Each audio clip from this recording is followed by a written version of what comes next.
아유, 홍수 나는 줄 알았어요. 대단했습니다. 시내 곳곳이 물바다네요. 비 피해 없으셨나요? 어제 퇴근길 정말 대단했습니다. 다들 긴급 재난 문자 받으시느라고 정신 없으셨죠? 또 태풍도 올라오고 있다고 해요. 이름이 제비인데요. 우리나라 기상청에서 제출한 이름이라고 하네요. 태풍에 물난리에 또 태풍. 요즘 날씨 대체 왜 이러나요? 오늘 민소.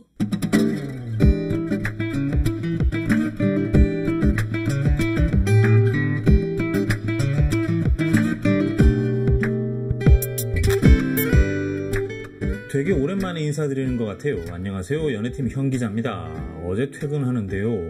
네, 제 서식지가 은평구 불광천 인근입니다. 회사는 종로고요. 종로에는 비가 그렇게 많이 내리지 않았거든요. 땅속으로 지하철 타고 다니니까 땅 위 상황을 전혀 몰랐어요. 지하철에서 에스컬레이터를 타고 나오는데요. 요즘 지하철 승강장 지붕이 왜 유리로 돼 있잖아요. 참 이것도 할 말이 많은데 옛날 오세훈 시장 말이죠.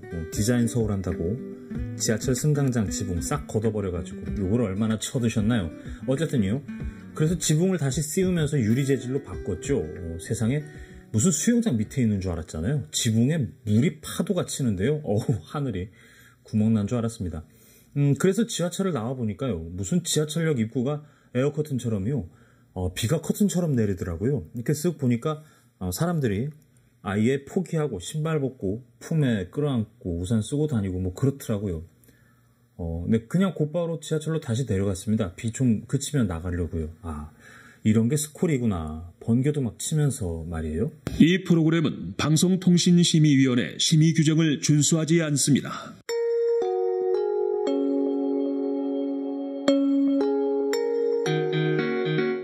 오늘 민소. 사실 저는 섬사람이라서요. 이런 비 많이 겪습니다. 제주도 강수량 아시죠? 태풍도 많이 오고요. 그런데 좀 문제가 있어 보였어요. 이게 배수시설이 용량이 크지 않으니까 벌어지는 일이거든요. 도로가 물에 잠긴다든가. 물론 배수구가 막혀서 물이 빠지지 않는 것도 원인이 됩니다. 하지만 아주 기본적으로는요. 배수시설이 역류해서 벌어지는 일이에요. 물론 비가 너무 많이 와서 벌어지는 일이긴 하죠. 그 문제는 이 배수시설이 제대로 작동하지 않으면요. 시민들이 피해를 입는단 말이에요. 특히 저소득층. 제가 거주하는 은평구 같은 이게 서울 외곽 지역은 아직도 반지하 이런 곳 많습니다. 도로에 물이 안 빠지면 그 물 다 어디로 갑니까? 당연히 낮은 곳으로 흐르죠. 지하층이나 반지하요. 저소득층들이 피해를 입으면요. 더 힘들어요. 복구가 안 돼요. 누가 도와주지 않으면. 참 속상하죠. 어제 우리 거지가 박주민 의원이요. 이제는 그냥 의원이 아니네요. 최고위원이라고 불러야 되죠. 페이스북에 글을 올리셨더라고요. 잠깐 옮겨드리면 방금 은평구 비 피해 지역을 돌아보고 들어왔습니다. 짧은 시간에 많은 비가 내리다 보니 하수구가 처리할 수 없었던 도로 위 빗물이 지하세대에 흘러들어가거나 물이 역류해서 많은 피해를 보게 되었습니다. 은평구는 응암 2, 3동, 녹번동 등에 소재한 대략 180여 가구 정도가 피해를 본 것으로 현재까지 추정되고 있습니다. 양수기 등으로 물을 퍼내는 작업이 대강 마무리되는 것을 보고 들어왔는데 이후 비가 더 온다고 해서 걱정입니다. 추가적인 피해가 없길 바라며 피해를 입으신 주민분들이 조금이라도 빨리 피해를 회복하실 수 있게 할 수 있는 일은 다 하고자 합니다. 그리고 피해를 입으신 주민분들에게 뭐라 말씀드리기는 참 어렵지만 위로의 말씀을 드립니다. 그리고 늦은 시간까지 고생하신 구청장님을 비롯한 구청 공무원들, 소방 공무원들, 통장님들, 시구 의원님들 등에게 감사의 말씀도 드리며 피곤하시겠지만 조금 더 함께 신경 쓰자는 말씀도 드리겠습니다. 다시 한번 피해를 입으신 주민분들께 위로의 말씀을 드리겠습니다. 라고 하셨어요. 오늘 또 폭우가 예보되고 있습니다. 기상청이 시간당 40mm를 예보했는데요. 비 피해 없으시길 기원할게요.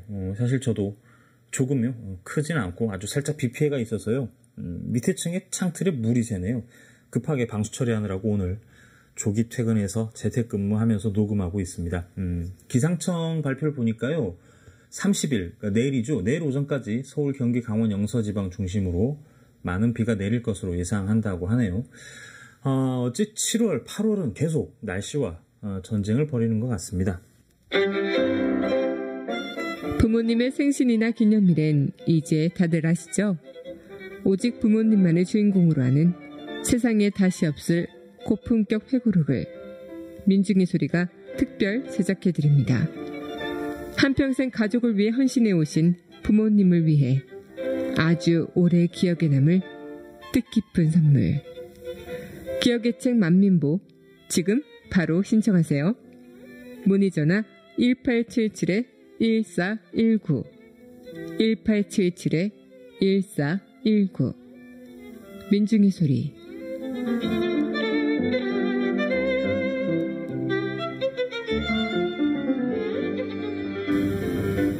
안녕하세요. 민중의 소리 아나운서 정혜림입니다. 이명박근혜 정부, 그 혹독했던 시간을 견뎌내고 촛불로 민주주의를 바로 세워낸 자랑스러운 여러분 곁에 언제나 민중의 소리가 함께 있다는 거 알고 계시죠? 앞으로도 여러분의 응원과 격려에 힘입어 돈과 권력에 굴복하지 않고 가진 것 없는 사람들의 가장 든든한 벗이 되겠습니다. 민중의 소리 후원 전화 1661-0451 1661-0451 민중의 소리.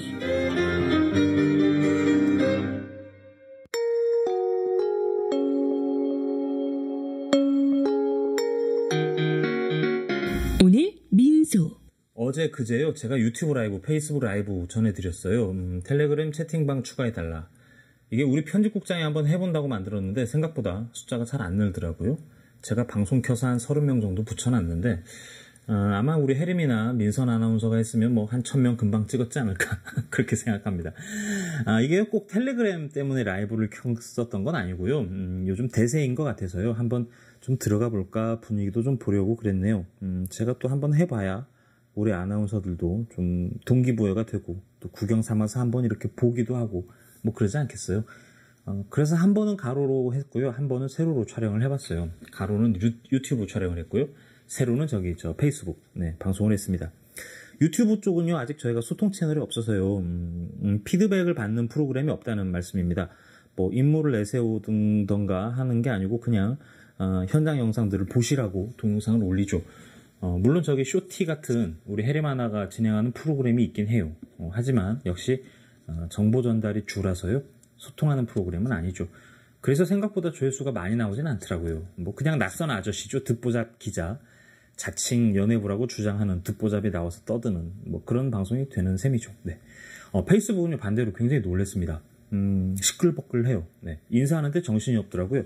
누구님 안녕하세요. 누구님 안녕하세요. 막 이러면서요. 네. 심지어 캐나다에서도 잘 보고 있어요. 뭐 이러신 분도 계셨어요.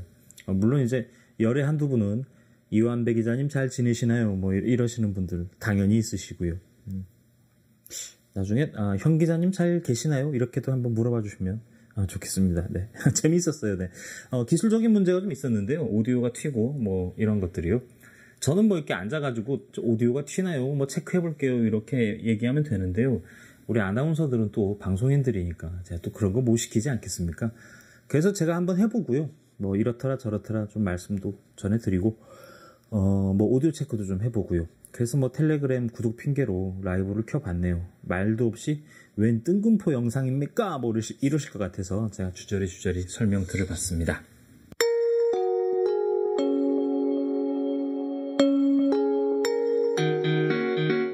오늘 민소.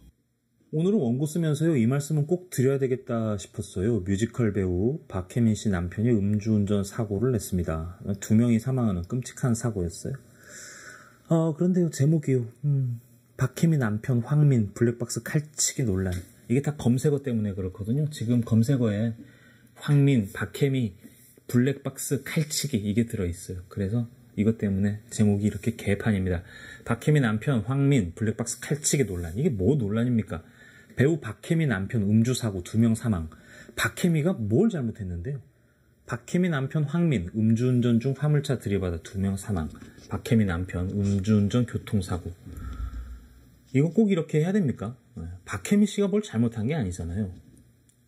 또 황민 씨도 박혜미 남편이지 굳이 누구를 특정 지을 필요는 없는 거 아닙니까? 네, 물론 연예인이니까 그래야 조회수 잘 나옵니다. 알아요. 2명 이상이 사망하는 끔찍한 사고. 박혜미 씨가 대체 뭘 잘못했나요? 결혼을 잘못했나요? 바람을 피웠나요? 왜 박혜미 씨가 대중들의 입에 오르내려야 됩니까? 이건 좀 지나치지 않나요? 제가 꼭 찍어둔 건 이건데요. 종편 MBN. 아, 진짜 이러는 거 아니죠. 단독, 배우 박혜미 씨, 남편 음주운전 사고 블랙박스 영상 보니. 사고 블랙박스 영상이 뭐라도 되는지 단독을 붙여놓고요. 엄밀히 말하면 단독도 아니죠. 안에 사람이 타고 있었을 거 아닙니까? 아까운 생명이 무려 둘이나 목숨을 잃었어요. 그 영상을. 물론 숨지는 장면이 라이브로 녹화되진 않았습니다만 굳이 저 자극적인 제목과 장면을 꼭 내보내야 했나요? MBN? 제가 어지간하면요. 동종업계, 조선일보 말고는 잘 안 씹는 편인데 좀 부끄러운 줄 압시다. 같은 기레기지만요. 너무 창피하잖아요.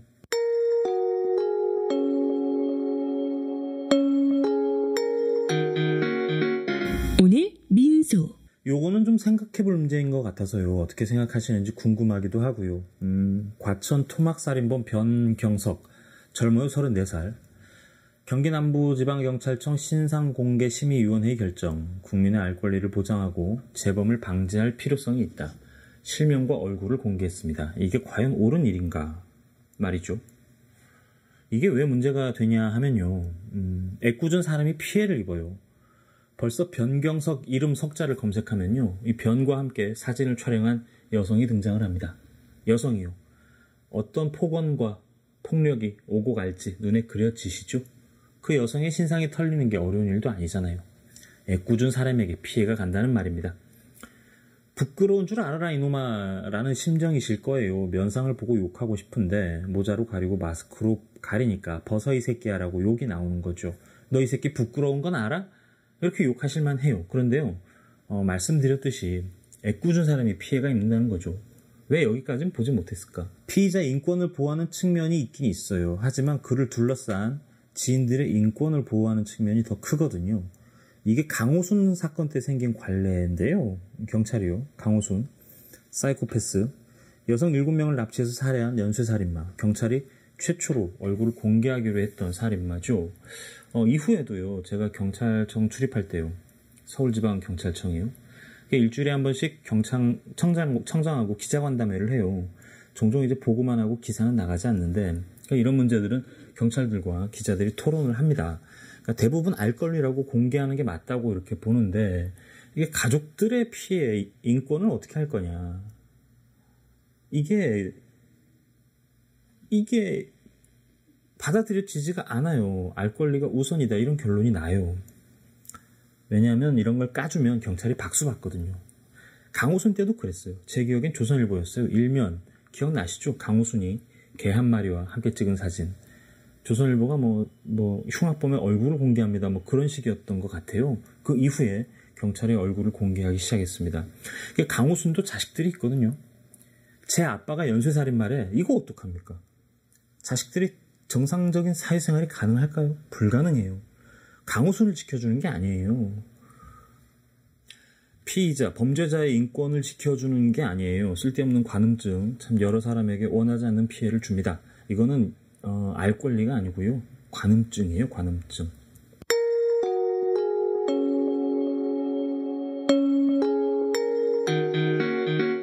오늘 민소. 우리 박진 선배가요. 어쨌든 인권 관련된 일이라면 나서시는. 네, 지난해 2월에 경찰청 인권침해 사건 진상조사위에 들어가셨어요. 쌍용자동차 구조조정. 여러분들 저 자리 차기 전에 보셨죠? 네, 바로 그 현장. 직접 들어보시죠. 오늘 김현정의 뉴스쇼에 출연하셨네요. 작전을 실행을 해야 될지 말아야 될지 최종적으로 청와대가 승인했다는 얘기입니다. 진상조사위원회는 지난 2009년 쌍용차 농성 당시 경찰이 일부 위법한 행위를 했다고 판단했습니다. 특별법을 제정해서 살인폭력 진압의 책임을 물어야 다시는 이 같은 헌법 파괴와 인권유린 사건이 벌어지지 않기 때문입니다. 여러분, 10년 전이네요. 10년 전. 2009년 8월로 잠깐 돌아가 보겠습니다. 당시 쌍용차 노조가 구조조정에 반대하면서 77일 동안 쌍용차 공장 점거하는 이른바 옥쇄 파업했던 거 기억하세요? 그때 경찰이 강제 진압 작전에 나섰었죠. 근데 알고 보니까 당시 경찰은 이 파업을 마치 테러처럼 규정을 하고 대테러 장비와 인력을 사용했다는 사실이 드러났습니다. 경찰청 진상조사위 조사 결과가 나온 건데 당시 제가 이제 기억하기로는요. 경찰이 최루액을 뿌렸는데 이건 이제 안전하다. 인체에는 안전하다라고 뿌렸어요. 근데 이상하게 그걸 맞은 부위가 심하게 부풀어 오른다. 화상을 당한 것 같이 증상이 나타난다. 이런 증언들이 있었습니다. 이물질이 과연 무엇이었는가? 이번에 이게 결과가 나왔습니다. 예, 이게 치명적인 발암물질이었다는 지금 결과가 나온 건데 6개월 동안 조사를 하신 분이세요. 경찰청 인권침해 사건 진상조사위에 박진 위원 직접 연결을 해보겠습니다. 박 의원님 안녕하세요. 네, 안녕하세요. 예, 지난 2월에 발족이 된 거죠? 네네. 예, 경찰의 내부 문건도 보고 현직 경찰관들 심지어 수뇌부까지 다 불러서 조사할 권한을 가지고 있었다고요?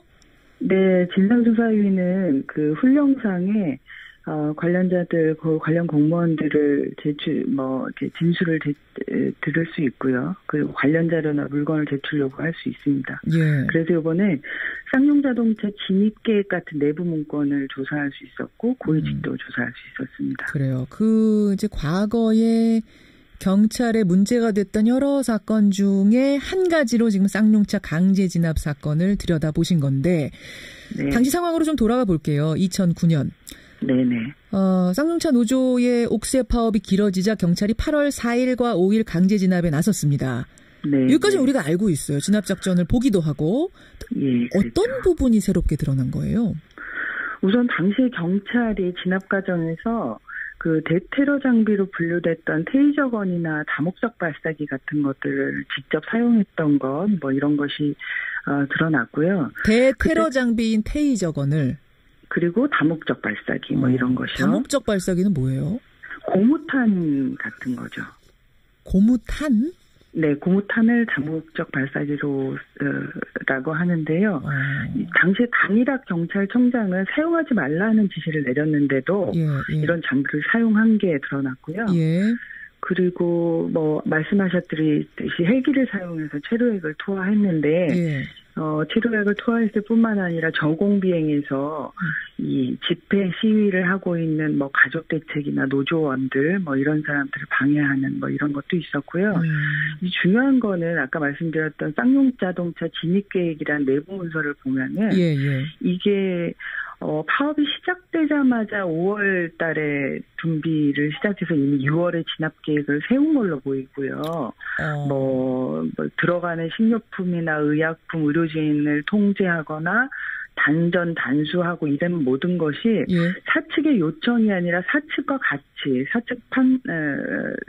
경찰이 이 진압 작전을 단계적으로 준비하는 과정에서 오히려 사측의 협조를 요청해서 진입한 게 이제 드러나고 이랬습니다. 그 헬기에서 사람을 향해서 뿌린 최루에 당시에 인체에는 해가 없다 이렇게 얘기했었는데 그것도 아니라고요. 경찰은 그랬습니다.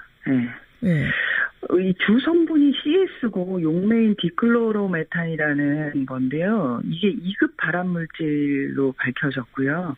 고농도에서는 사망까지 이를 수 있다는 국방연구소 결과가 있더라고요. 근데 이미 2006년에 경찰이 국방연구소에서 의뢰해서 이런 결과를 알고 있었던 거죠. 그거를 지금 최루액을 몇 회나 투하했다 그래요?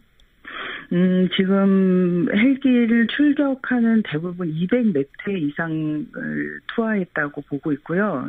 양은 20만 리터라고 합니다. 200회가 넘게 투하를 하고 총량이 20만 리터? 네네네. 야, 어마어마하죠. 근데 이게 지금 2급 발암물질이었다. 네. 그리고 경찰이 알고 있었다라는 거죠. 그 사실도 알고 있었다. 네. 더 충격적인 건 이 진압작전이 청와대 승인까지 다 받은 거라면서요. 네. 조현호 청장의 진술에 의하면 당시 청와대 고용노사 비서관과 연락을 했고 승인을 받았다는 건데요. 이 과정에는 강일학 청장의 반대가 있었다는 거죠. 자, 여러분 이제 기억을 이렇게 하시면 됩니다. 당시에 경찰청장은 강일학 경찰청장입니다. 그리고 조현호 청장은 후에 경찰청장이 됐습니다만 이 당시에는 경기지방경찰청장이었던 거죠. 맞습니다. 예. 근데 강일학 경찰청장은 이 진압작전 이런 식으로 하는 걸 반대했는데 조현호 경기지방경찰청장이 어떻게 그러면은 자기보다 윗사람이 반대하는 걸 실행할 수가 있어요? 본인이 굉장히 소신 있게 말씀을 계속해 왔죠. 국회에서도 그렇고 이번 저희 진술에서도 그랬는데요. 근데 이거는 사실은 이명박 정부의 노동쟁이 같은 이런 시국사기감에 대한 국정기조랑 맞물려 있다고 봐요. 이미 애초에 이명박 정부가 노사관계 선진화라는 명목으로 비정규직, 정리해고, 파업 이슈에 대해서 강경한 대응을 기조를 유지를 했었거든요. 네. 여기에 적극적으로 호응했던 것이 아닌가라고 생각합니다. 그러면은 경기지방경찰청장이 자기 위에 경찰청장은 건너뛰고 바로 그냥 청와대로 가서 승인 받아가지고 실행했다 이렇게 보면 되는 겁니까? 네, 경찰 조직상 있을 수 없는 일이 벌어진 거죠.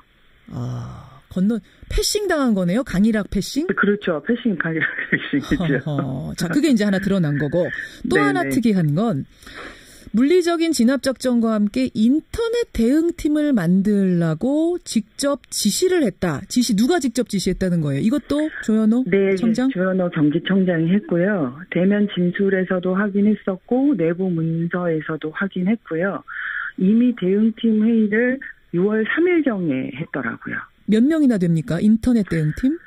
한 50명 정도. 50명. 네. 그러니까 물론 경찰 홍보팀이 공개적으로 뭔가 홍보 활동을 온라인상에서 하는 게 있을 수가 있죠. 근데 그런 게 아니고 비밀리에 민간인 척하면서 댓글 알바식으로 댓글 다는 사람들이 그렇게 있었단 얘기예요? 예. 이 관련해서 인터넷 기사, 동영상, 포스트 글들을 검색하고 여기에 댓글을 달았다는 건 저희는 확인을 했습니다. 이거는 경기청의 백서에 이렇게 나와 있거든요. 그런데 문제는 이게 너무나 시간이 지나서 저희가 사례를 확인할 수 있기에는 어려웠던 거죠. 아주 구체적인 내용을. 어떤 내용을 적었는지는 사례는 확인 못 하셨어요? 네. 그 인터넷 기록은 남아있지 않아요? 10년 전이라고 해도? 그런데 이게 저희 조사 권한을 좀 넘어서는 거기 때문에 이것도 시간이 너무 지나버렸고요. 그러나 분명히 그런 방식으로 다뤘다는 거는 자체 백서에 있기 때문에 확인이 된 거죠. 사실은 이명박 정부 시절에 온라인 댓글 여론 조작했다는 의혹을 받고 있던 전현직 경찰 간부들이 있었어요. 근데 구속영장이 줄줄이 기각되지 않았습니까? 네. 그래요. 이 부분에 대해서는 더 조사가 좀 필요할까요? 경찰의 수사가? 네, 조사를 할 거라고 이미 경찰이 밝히고 있고요. 그리고 이번 조사에서 명백히 드러났기 때문에 당연히 조사를 할 거라고 생각합니다. 경찰이 조사합니까? 이거 어떻게 되는 거예요? 경찰이 조사해야죠. 그렇군요. 참 꼼꼼하게 온라인 댓글 활동까지 했었다. 이게 드러난 건데. 네, 아마도 검찰에서 조사한다고 하고 있고요. 네. 진상조사회 결과를 더 들여다보니까 경찰이 사과해야 된다라는 결론을 내셨어요. 네. 그런데 법적으로 어떻게 대응해야 되는가에 대해서는 적혀 있지 않던데 법적 대응은 없습니까? 이게 공소시효가 다 만료된 사건이라서 그래도 누군가 얘기하더라고요. 정의가 밝혀졌는데 너무 지연된 정의면 정의냐. 시간이 너무 늦어버렸습니다. 어쨌든 저희는 공소시효 만료 때문에 법적 책임을 묻기에는 좀 어려웠습니다. 그렇군요. 여기까지가 가능한. 거기다가 피해자인 쌍용차 노동자뿐 아니라 경찰도 트라우마 치료가 필요하다. 이렇게 적혀 있던데 이건 무슨 얘기예요? 네, 저희가 앞서 밝힌 백남기 어르신 사건과 달리요. 이 사건 같은 경우는 저항하는 노동자들을 몸을 써서 제압하는 이런 것들이 굉장히 충격적인 사건이었던 거죠. 그래서 10년 전 사건이지만 여전히 그 당시 진압대원들이 아직도 힘들어하고 그런 거죠. 그러면은 다시는 이렇게 일반 시에 투입돼서 경찰들이 시달리는 것 이것 자체도 아니 어떻게 진술해요? 그 당시에 진압 작전에 투입됐던 경찰 특공대들 이분들은 굉장히 훈련받고 뭔가 무장하고 아주 단단한 분들 아니에요? 근데 그분들이 지금 10년 지났는데도 트라우마를 겪고 있다고요? 네, 당시의 일을 9년 전 일을 어제처럼 기억하면서 사실 아직도 분노감이나 이런 것들에 시달리고 있는 분들도 계시고요. 그리고 사실은 당시에 훈련받았음에도 불구하고 동료가 쓰러지고 이런 걸 보면서 굉장히 분노가 일어서 진압할 수밖에 없었다 이런 진술도 하거든요. 그러니까 그 당시 경찰도 피해가 있었던 거죠. 격렬하는 이 어떤 싸움의 과정이니까 경찰들도 피 흘리고 쓰러지고 이런 걸 보면서 나도 모르게 또 이 사람을 향해서 테이저건 쏘고 이랬던 내 모습을 생각하면 나도 괴롭다 이런 것들. 그렇죠. 알겠습니다. 지금 많은 분들이 문자를 주고 계시는데 공소시효.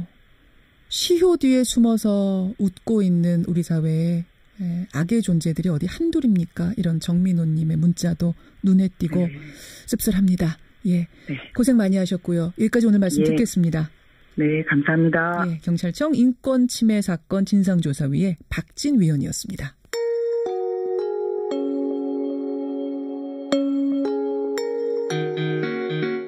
오늘 민소. 저 다리 차기 전에 보셨으면 아실 텐데요. 경찰이 최루액 막 헬기로 뿌려대고 그러잖아요. 그리고 잘 보시면 컨테이너가 한 대 올라가요. 크레인으로 컨테이너 집을 들어서 옥상에 올려요. 그 컨테이너 안에 경찰 특공대가 타고 있는 거죠. 이게 이명박 때 있었던 일인데요. 이 작전이 먹힙니다. 네. 그래서 이게 또 언제 응용되냐 하면요. 당시 경기지방경찰청에 있었던 뭐 누구라고 말하진 않겠습니다. 이 양반이 서울청으로 자리를 옮기거든요. 쌍용자동차 할 때 해봤다. 컨테이너에 경찰 특공대 태워서 올려보내면 된다. 그래서 컨테이너에 경찰 특공대가 올라탄 거죠. 그리고 큰 불이 납니다. 이게 용산 참사의 백그라운드입니다. 당시 경찰청장이었던 김석기, 지금은 국회의원입니다. 말해 뭐합니까? 경상북도, 경주, 자유한국당. 우리 강산 푸르게 푸르게 마누라 자유당. 우리 강산 푸르게 푸르게 마누라 자유당.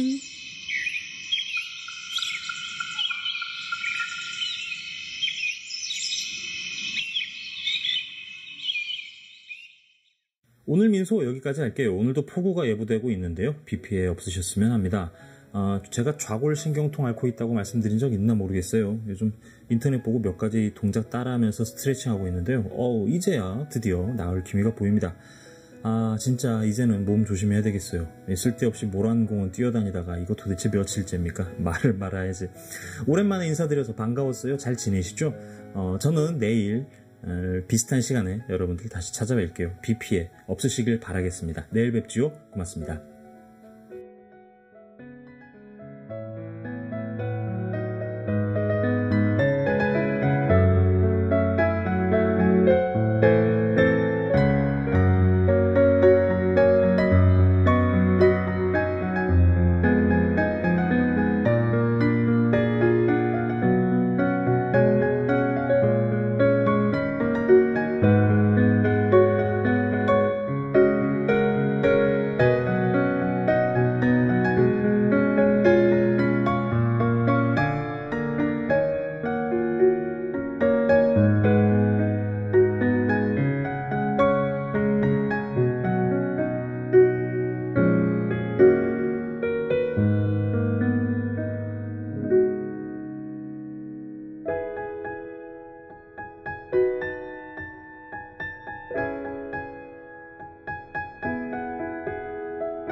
오늘 민소.